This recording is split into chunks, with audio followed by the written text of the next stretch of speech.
Hammaga salom. Bu videoda o'zimni avvaldan beri o'ylantirib kelgan savol: nima uchun kichkina G harfi, bosmadagi kichkina G harfi ikki xil yoziladi?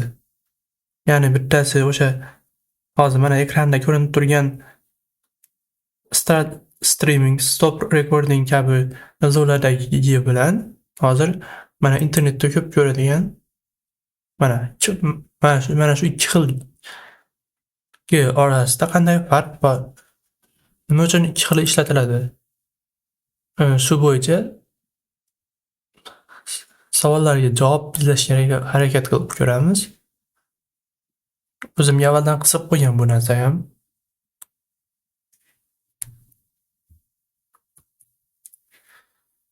Saqlab qo'yamiz hozircha. Mana bu Google'da yozib ko'rdim o'zimcha. Unchalik tushunarli bo'lmadi buni gapi. Kichik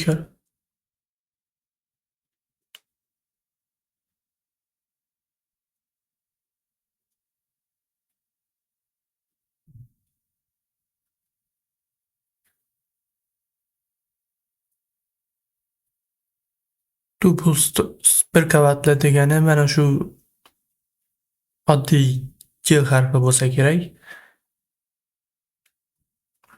Bitta uzluksiz harakat.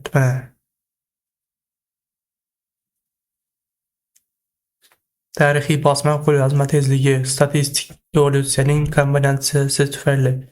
Xo'p, nima uchun hozir ishlatilyapti ikkisi ham? Tushunmadim.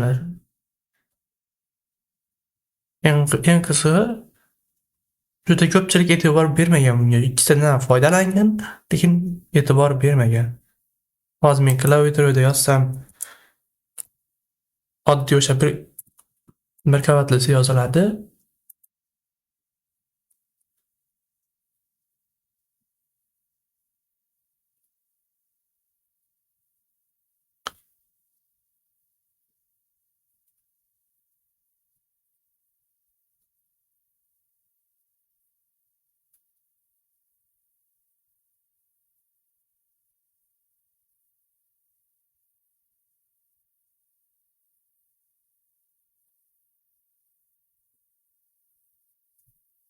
Keling, buni ChatGPTdan so'rab ko'ramiz.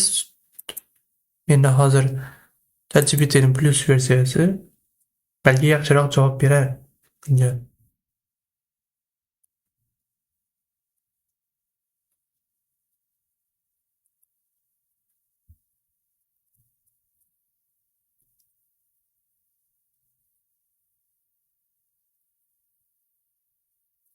Nimagadir endi qaytadan borib ko'ramiz.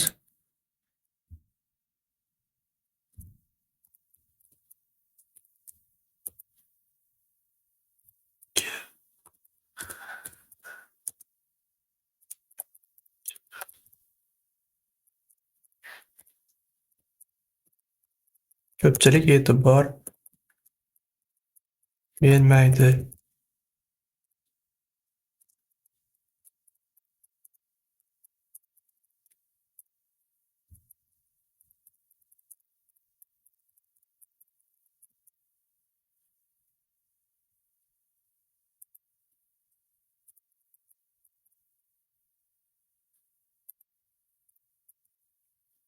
Ko'raylikchi nima derkan.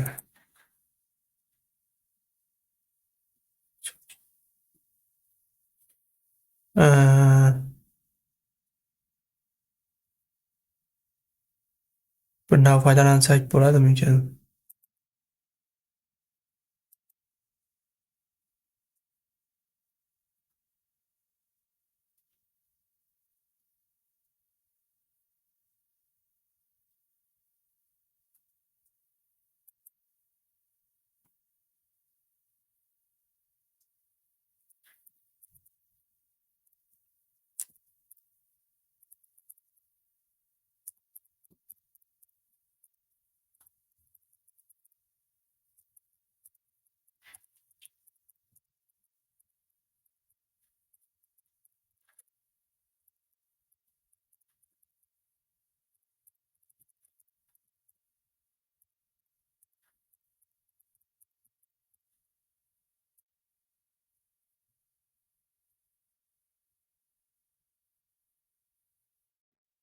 Hozir bu izlanadi.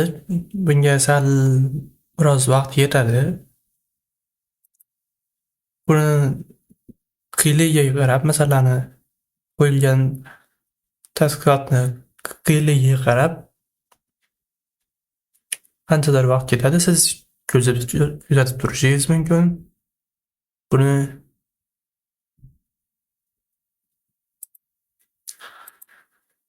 shungacha boshqa yerdan ma'lumot izlab tursak bo'ladi.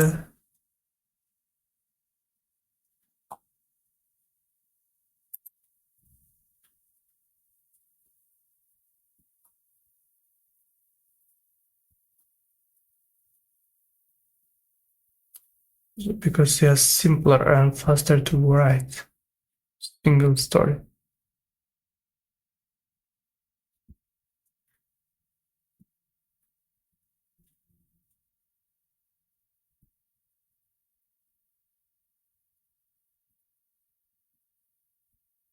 Bittasi ishlatilsa bo'lmaydimi shunda? Mana bu yozishga qulay va tez deyapti. Xo'p, baribir shunda ham keyin bosmada ham yozyapsizlar-ku baribir. Mana bu bittasi ishlatilsa bo'lmaydimi? O'sha bittasi qulay ekan. Qolgani bosma uchun deyapti. Faqat bosma, lekin bosmada ham oddiy G'ni chiqaryapti-ku bu yerda.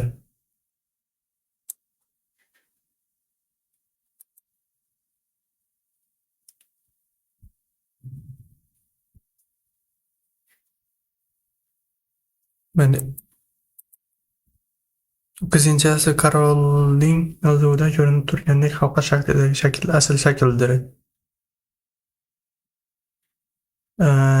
Asrlar davomida monastir nusxalari orqali rivojlanib, ochiq tumli variant ustunlik qildi va Gutenberg birinchi birliklar shriftlarni yaratishda aynan shuni qo'lladi. Bu esa o'z navbatida gumanistik minuskul bilan almashtirish haqida.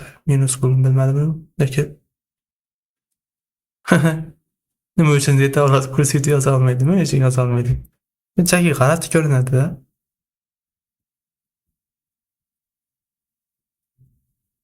Ya'ni bu kodda yozish bo'lsa, bizni baribir qiyshaytirib yozishga o'rgatishgan.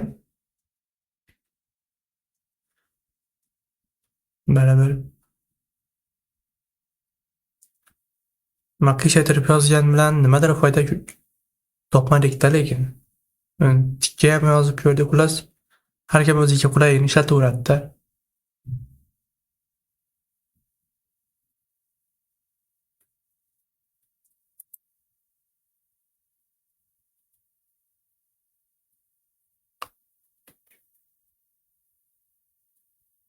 Ko'sak ma'lumot.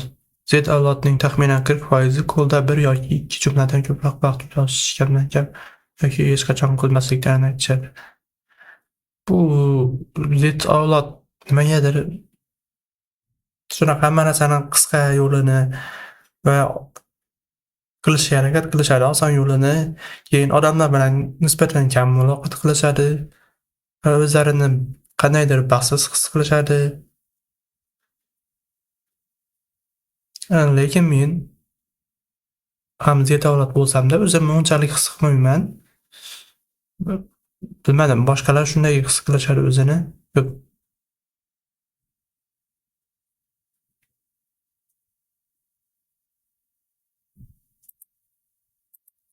O'zbekcha ma'lumot chiqarmikan?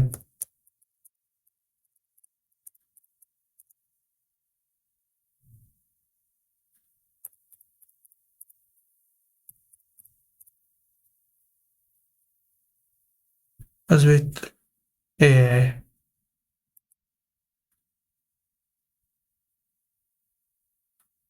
o'ziga kerak narsani bermadi.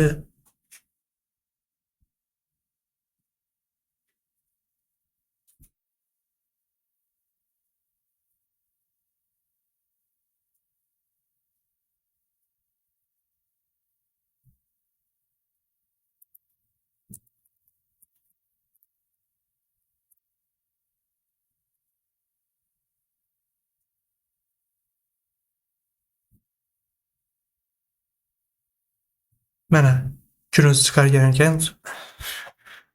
Shu ni ko'ramiz. Amerikaliklar J harfi qanday yozilishi yoddan chiqarayotgani ma'lum bo'ldi. Faqat men o'ylardim deb o'ylardim-da shuni.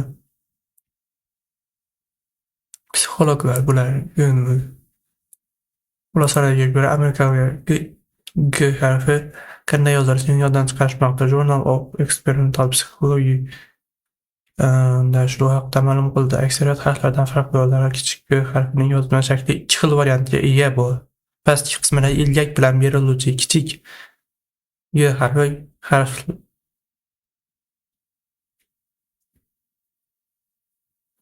G harfi kitoblar va matbuotning bosma materiallari bilan bir qatorda matnli tahrirlar va internet maqolalarda ham keng qo'llaniladi. Biroq turli variantlarda yozuvchi harflarni sanab o'tish so'ralgan. 38 respondentdan atigi kishi G harfini qayd etib o'tgan. Burada faqat birgina kishi harfini to'g'ri yozgan. Tushunmadim. Shu menimcha bu boshqachasini nazarda tutyapti shekilli.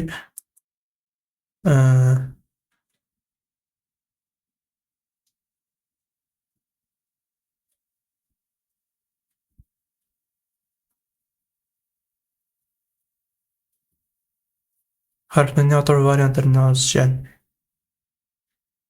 Nima. Hech bo'lmasa o'zlari tushuntirish uchun Amirda yozib bir xil yozib ketdi-da, o'zlari tushuntirish uchun.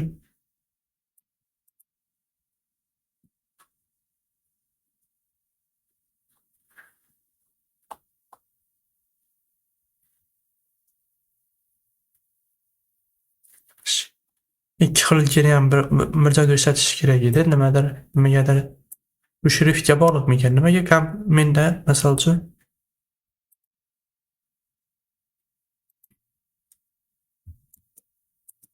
shrift faqat o'sha bunday yerda yoziladi. Nimaga? Bizni ChatGPTga qaytsak, nimalardir izlab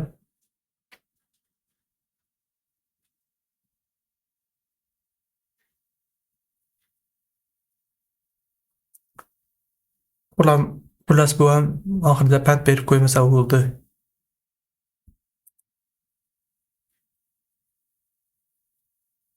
Kim bu?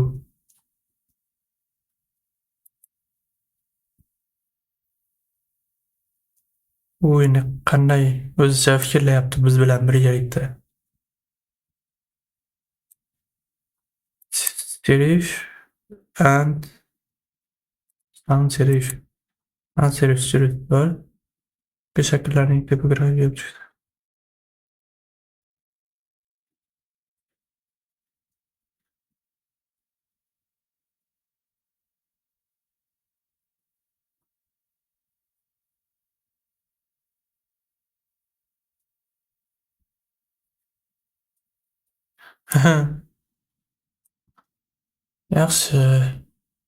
To'g'ri tarafga qarab ketyapti shekilli.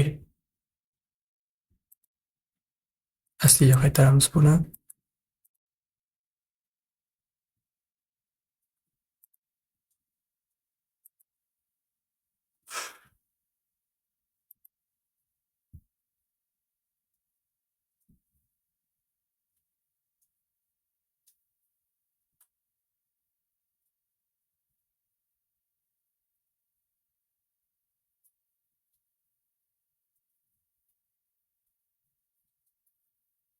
Boshqa odamga qiziq.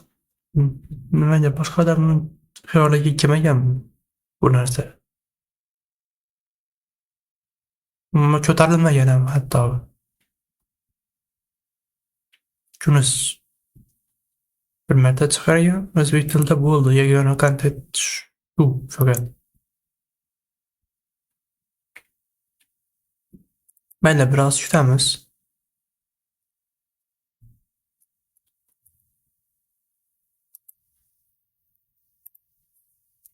Yangilab ko'ramiz. Tekshirib. Bu nima bo'ldi ekan?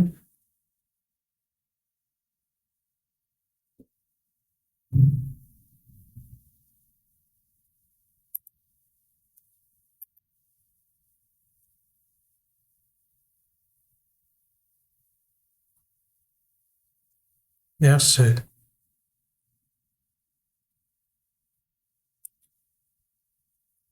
Nega kichik G harfi ikki xil shaklga ega? Harflarni o'qish va yozishda ko'p hollarda biz ularni bitta aniq shaklda tasavvur qilamiz. Biroq lotin alifbosidagi kichik G harfi istisno. U bosma kichik G harfi istisno. U bosma matnlarda va qo'lda yozilganda har biridan bir-biridan ancha farq qiladi. Bir-biridan ancha farq qiluvchi ikki xil ko'rinishda bo'lishi mumkin. Masalan, kitoblardagi matnlarda ko'rgan G harfi biz o'zimiz yozishga ishlatayotgan G harfiga o'xshamaydi. Matnlarda o'sha ikki qavatlisi ishlatiladi. U ham oddiysini yozishga harakat qilgan, bir qavatlisini yozishga harakat qilgan. Menimcha shriftga bog'liq bu narsa. O'zimiz yozishda ishlatiladigan G harfiga o'xshamaydi. Ko'pchilik odamlar bu tafovutga unchalik e'tibor bermaganligi sababli ulardan bosma G shaklini eslab chizib berish so'ralsa qiynalishi mumkin. Darhaqiqat, olimlar tadqiqot o'tkazib, ishtirokchilarning 72 nafari oddiy ko'rinishda ko'rsatib berilgan bir nechta G harflari to'g'risini tanimaganini aniqlashgan. Qanday qilib bitta harfning ikkita turlicha grafik shakllari ikkalasi ham qo'llanib kelmoqda. Quyida ushbu hodisaning tipografik dizayni hamda til va ta'lim nuqtai nazaridan sabablari batafsil ko'rib chiqiladi. Yaxshi. Tipografiya va dizayn nuqtai nazaridan kichik G harfining ikki xil tipografik varianti mavjud. Bir qavatli, ya'ni bir qavatlisi mana bu. Ikki qavatli esa mana bu pastda. Birinchisi turgani.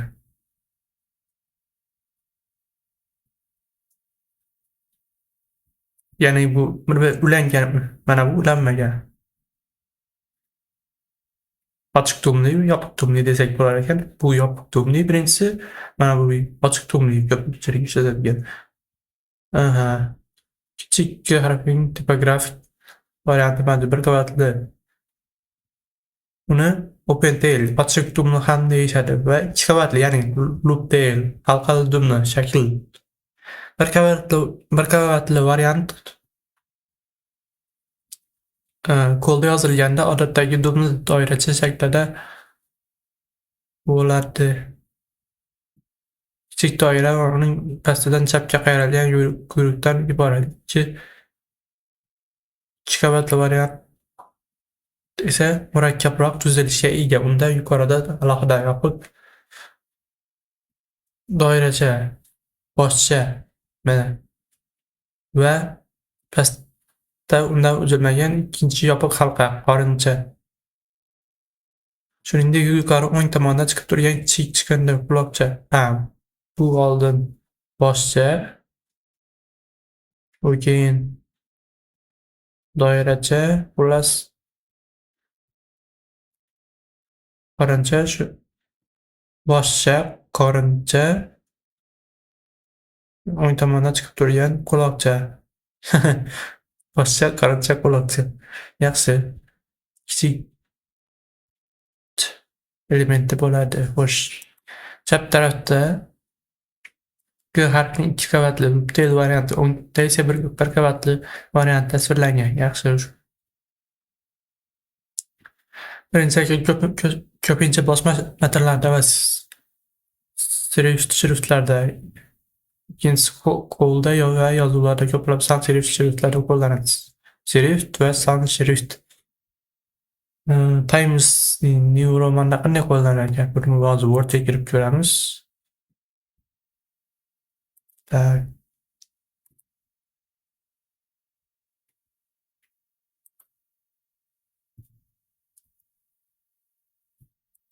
Bittaroq shriftda yozamiz.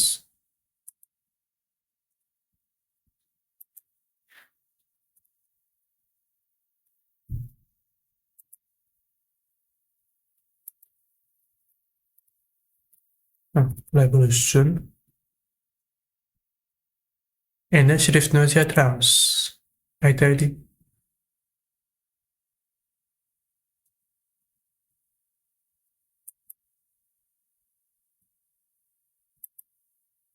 Aha. Son nimalarda shu deganda yaxshi.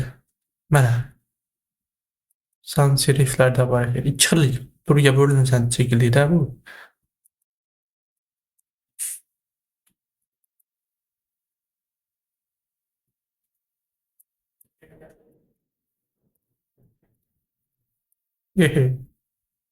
Bu mayli. Mana bu ikkalasi gapni o'zida. Rasmiyda qaysi? Rasmiyda mana bu halqallisi bo'lsa kerak. Halqa, boshcha, quloqchami? Ular shunday. Bundachi? Yaxshi.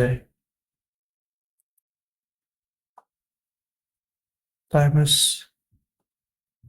New Roman rasmiy shriftni ko'raylikchi. Ko'pchilik ilmiy ishlarda, maqolalarda bundan ishlatishadi. Nimaga qidiruv funksiyasi yo'q?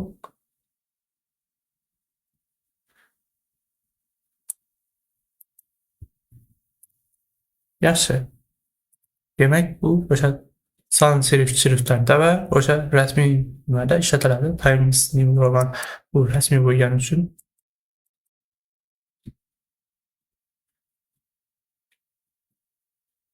Mana bu ijtimoiy tarmoqlar, taqdimotlar, har xil multimedialar uchun mos keladi. Bu norasmiy. Bunda avvalgi yozilsa kerak deb o'yladim. Nimaga bu bunday qilyapti bu?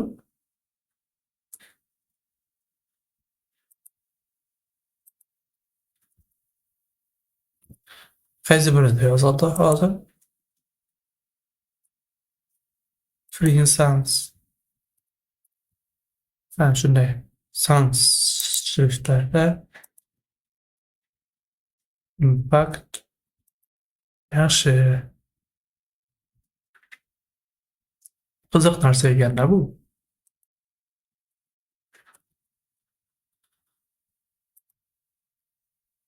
Tebrik shrift.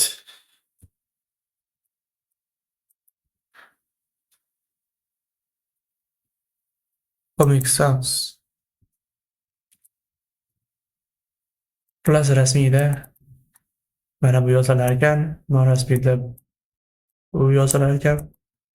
Xo'p, nimaga bunaqa aytamiz? Bunga bir qavatli odatda qo'lyozma uslubida. Xo'p, tushundik. Yana shu shakl maktabda bolalarga yozuv o'rgatilganda tanitiladi. Shuningdek, bolalar uchun mo'ljallangan matnlarda oson o'qilishi kerak bo'lgan kitoblarda ham G harfining shu soddaroq shakli ishlatiladi. O'zimiz ham ko'rganmiz. Ko'plab son shriftlar, masalan, Helvetica bormi bizda? Bir qavatli G'dan foydalanadi. Son shriftlar. Chunki bu shrift dizayni ko'pincha qo'lda yozilgan harflarga yaqinlashgan yoki minimalistik uslubni maqsad qilgan bo'ladi. Ikki qavatli G esa aksariyat holatda serifli, ya'ni Times New Roman bo'ladi. Bu shakl bosma matnlar, jumladan gazetalar, kitoblar, rasmiy hujjatlarda keng tarqalgan. Georgia, Gramont, Exford kabi shriftlarda ham aynan xalqaro G'ni ko'rishingiz mumkin. Hatto ayrim son shriftlar ham, masalan, kompyuterlar uchun mo'ljallangan kliplardan o'qish qulayligini oshirish maqsadida ikki qavatli G formatini tanlagan. Umuman qaysi biridan foydalanish shrift dizaynerlar tanlovi bo'lib, u harfning mazmunida hech qanday o'zgarish qilmaydi, faqat estetik va funksional yondashuvdagi farqdir.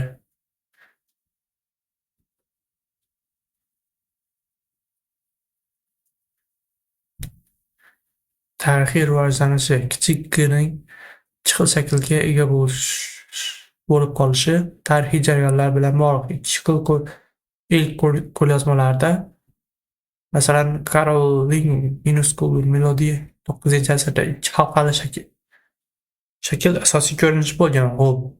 O'rta asrda qo'lyozma soqlar, misol uchun, u qiyin ekan.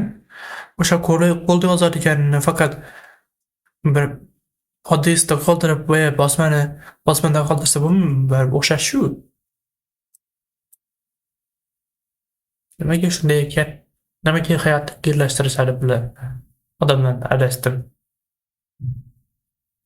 O'rta asrlarda qo'lyozma rohiblar matn ko'chirishda maksimal tezlikka erishish uchun harflarni soddalashtirishga intilishgan. Aynan shunday sabab bilan to'g'ri, bosmada endi bosmani qo'lda yozishga to'g'ri kelib qolgan payti, misol uchun xattotlar, yana boshqa nimalar yog'ochlarga matn ko'chirish uchun hunarmandlar shuni qilgan bo'lishi mumkin. Maksimal tezlikka erishish uchun harflarni soddalashtirishga intilgan. Aynan shunday sabab bilan vaqt o'tishi bilan ular G harfining bir qavatli, soddaroq variantini joriy etdilar. Bu shaklni yozish ancha tez va oson edi. Bir qavatli G'ni yozish uchun qalamni qog'ozdan uzmasdan bir tekis chizikda tirish mumkin bo'lsa, ikki qavatli bosma qo'lda yozish qalamni 3-4 martagacha qog'ozdan ko'tarishga to'g'ri keladi. Qo'lyozma matnlarda tezkorlik muhim bo'lgani sababli o'rta asr oxirlariga kelib qo'lda yozuvda ochiq tumli G shakli ustunlik qila boshladi. Ya'ni qo'lda o'sha bosmadagi G'ni yozishga to'g'ri kelgan va endi o'sha joy uchun bosmaga ham kiritilgan. Hozirgidek u payti kompyuter texnologiyasi, lazer texnologiyalari orqali o'zi matnni bosadigan narsa bo'lmaganda 15-asrda Iog'an Gutenberg nemis bo'lsa kerak. Birinchi bosma kitoblarni nashr etganda harflarni qo'lda yozish osonligi endi ahamiyatli emas edi.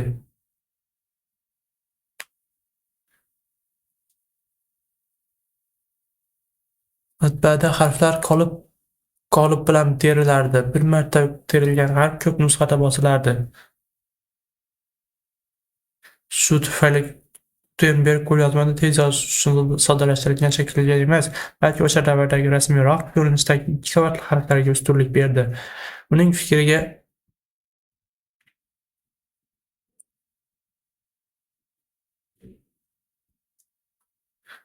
fikriga Italiyagacha yetib kelgan uyg'onish davri gumanistlarining ta'siri ham bo'lishi mumkin. Ular o'rta asrda an'anaviy yopiq halqali, ya'ni ikki qavatli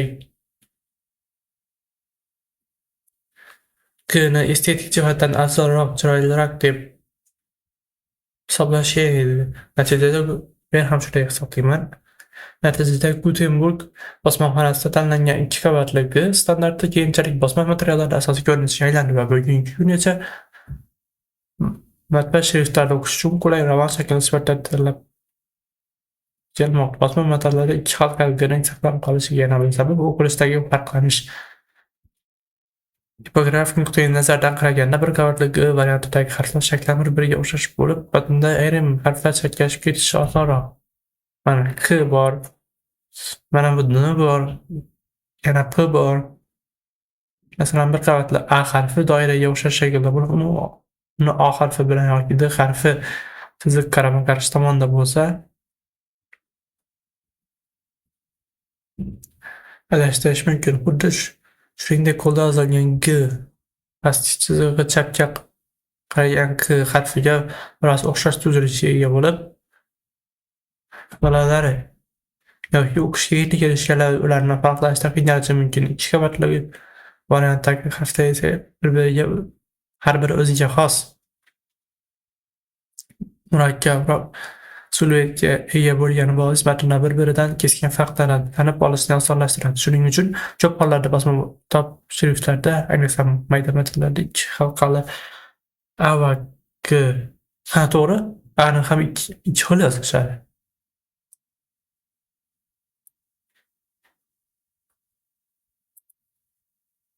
Va savolni endi A qilib ko'ramiz. A harfini qo'yib ko'ramiz. Buncha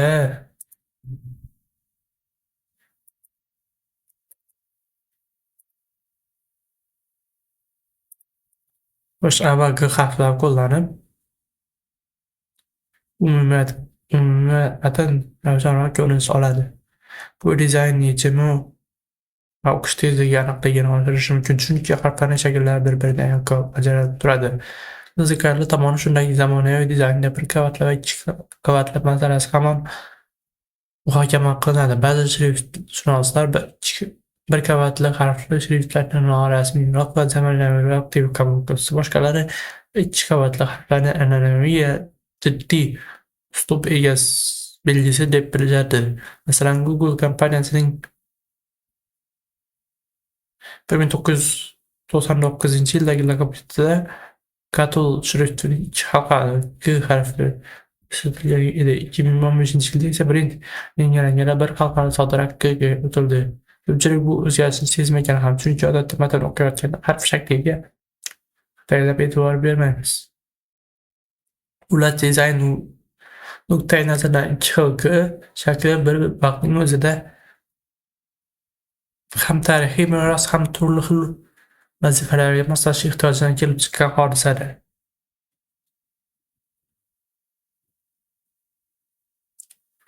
Grafik shakldagi farqlarga qaramay, lingvistik jihatdan G harfining bu ikki ko'rinishi o'rtasida hech qanday funksional farq yo'q. Ya'ni ular bir xil harf bo'lib, bir xil tovushni ifodalaydi va ma'noda yoki imlo qoidalarida o'zgarish qilmaydi. Badan terishda ham G'ning asosiy varianti shriftga bog'liq. Kompyuter ichida ikkala holatda ham bir xil Unicode qo'llaniladi. Hozir Ctrl+E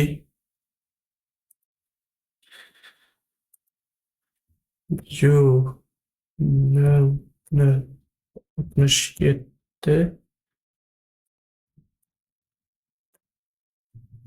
bir narsani sinab ko'rmoqchi edim.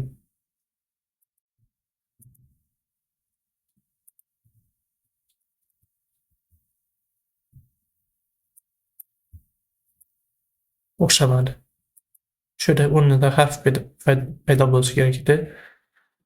Shuning uchun matn o'qiyotgan odam aslida xuddi shu harfni ko'rayotganini ongli ravishda anglaydi.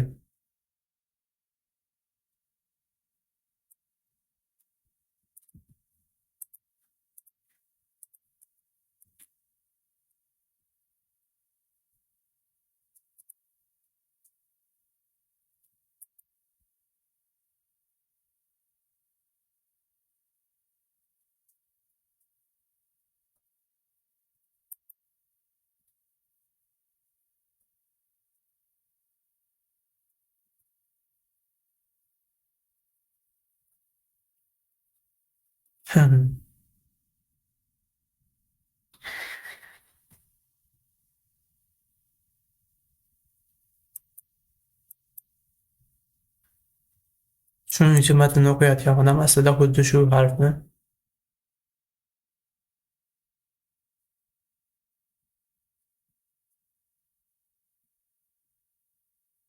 ya'ni ikkita harfni ham kodi bir xil ekan. Shuni so'ramoqchi bo'lib turdim. Kompyuter qanday tushunib oladi ikkalasini bir xil harfligini demoqchi edim. Yaxshi, shuning uchun matnni o'qiyotgan odam aslida xuddi shu harfni ko'rayotganda ongli ravishda anglaydi. Faqat uning yozilish tartibi, uslubi boshqacharoq bo'lishi mumkin. Biroq pedagogik nuqtai nazardan bunday ikki xil shaklning mavjudligi kichik bolalarga harfni o'rgatishda muhim e'tibor talab qiladi. Odatda maktab va bog'cha yoshidagi alifboni o'rganish jarayonida harflarni qo'lda yozishni o'rganishadi. Shu sababli ularga bir qavatli A va G harflari o'rgatiladi. Bir qavatlisi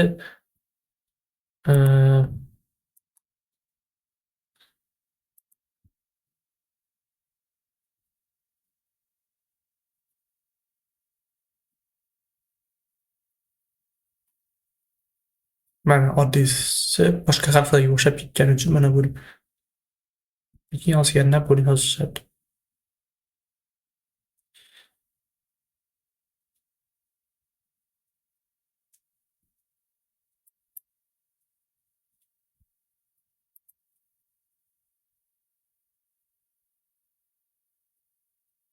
Bunday ikki xil shaklning mavjudligi kichik bolalarga harfni o'rganishda ma'lum e'tibor talab qiladi.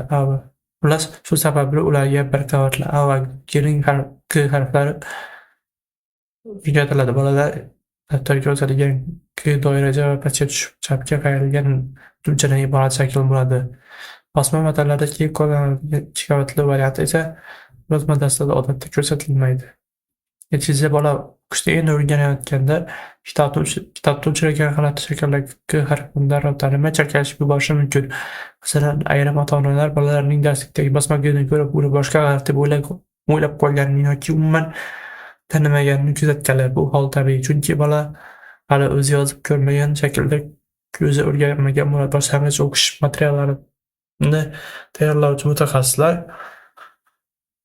bolalarga iloji boricha tanishroq shakllarni berishni tavsiya qilishadi. Xususan, maktabgacha va kichik maktab yoshidagi bolalar uchun mo'ljallangan kitoblar matnlarida bir qavatli A va G ishlatilgani ma'qul. Murakkab ikki qavatlilardan esa keyinroq bola tajribali o'quvchi bo'lgach tanishtirish kerakligi ta'kidlanadi.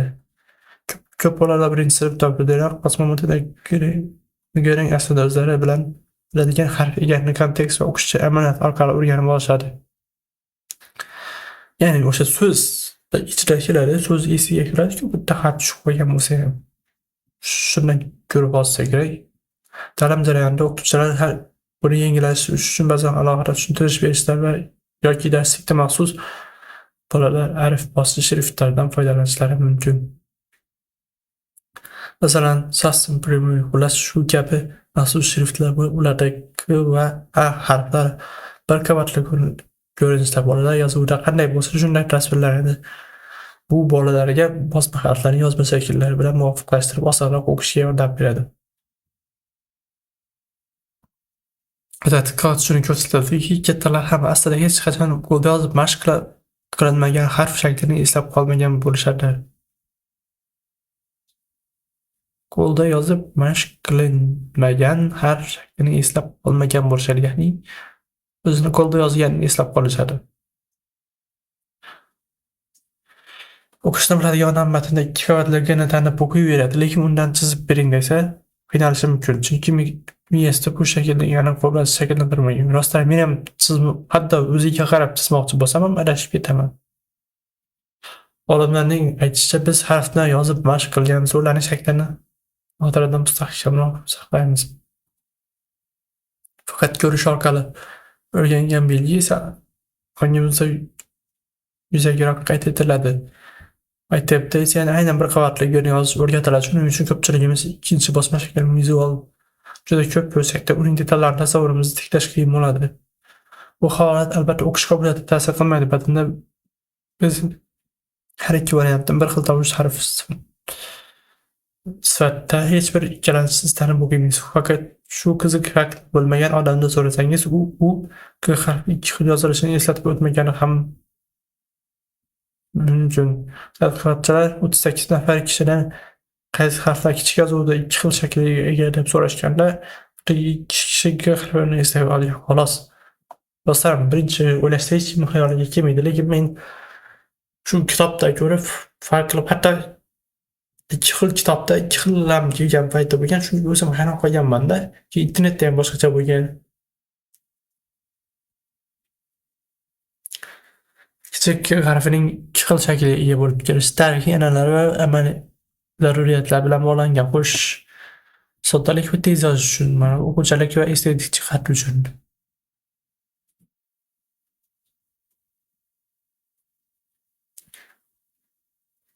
Yaxshi, endi xulosa qiladigan bo'lsak, A va G harflari ikki xil yozilishiga sabab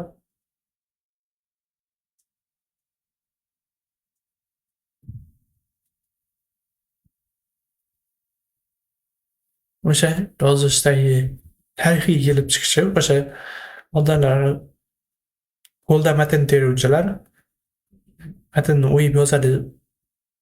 O'sha payti ikki qavatli G harfi noqulay bo'lgan, lekin noqulay bo'lishicha boshida nimaga o'ylab topishgan? Shu savol meni hamon shu savol tug'diradi-da o'zi. Nima uchun boshida qiyin bo'lsa, lekin rasmiy chiroyli deb Shuni qildirish kerak mayli. A va K harflari ishlatiladi.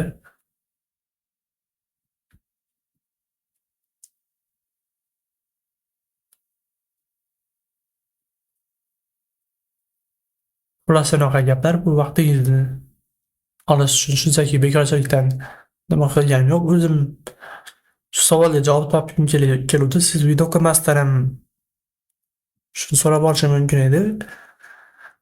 Sizlarni fikringizni, munosabatingizni bilishni xohladim. Ya'ni boshqalarda ham shunday hayol bo'lganmi, bo'lmaganmi? Boshqalarga qanday tuyulgan va shuni maqsadda bilmoqchi edim. Xullas A va K harflari har ikkalasining ikki xil varianti mavjud.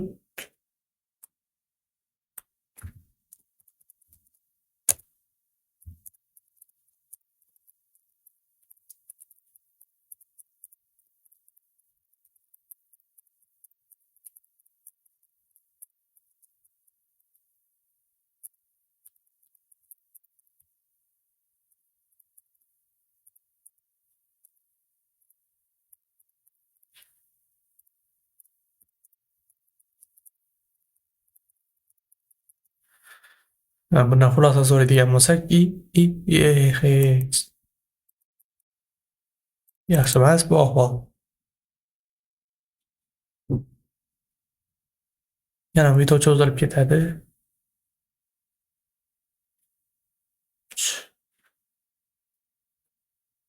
Qisqacha xulosa deb, hozir bu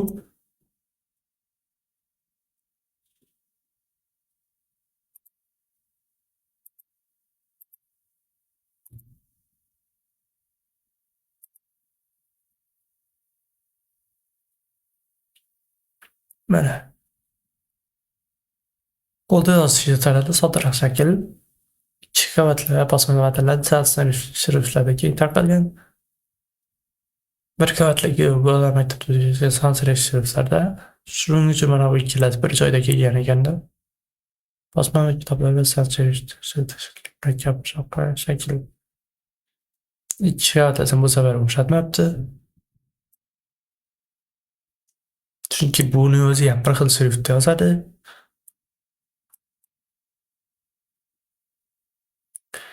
Avval Google'ni nimasi belgisi ikki xilligini aytgan edi. Mana.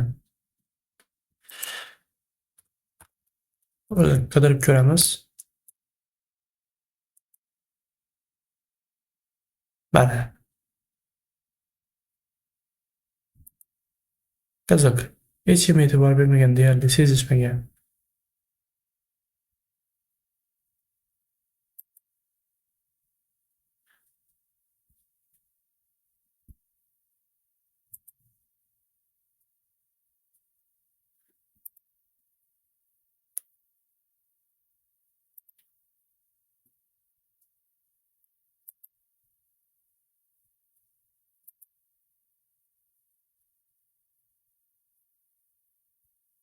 Mana bunday ko'rinishlari ham bo'lgan. Bunday. Mana bu yaxshiroq deb o'ylayman. Google nimaga?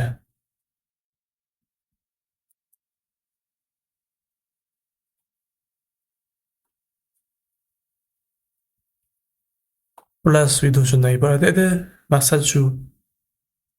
O'zimni qiynalgan savollarga javob topish, balki sizlarda ham bunday bo'lgandir deb shu sizlar bilan o'rtoqlashishim keldi muammoni. Izohlarda o'z fikringizni yozib qoldiring, videoga like bosib qo'ying. Hammaga rahmat.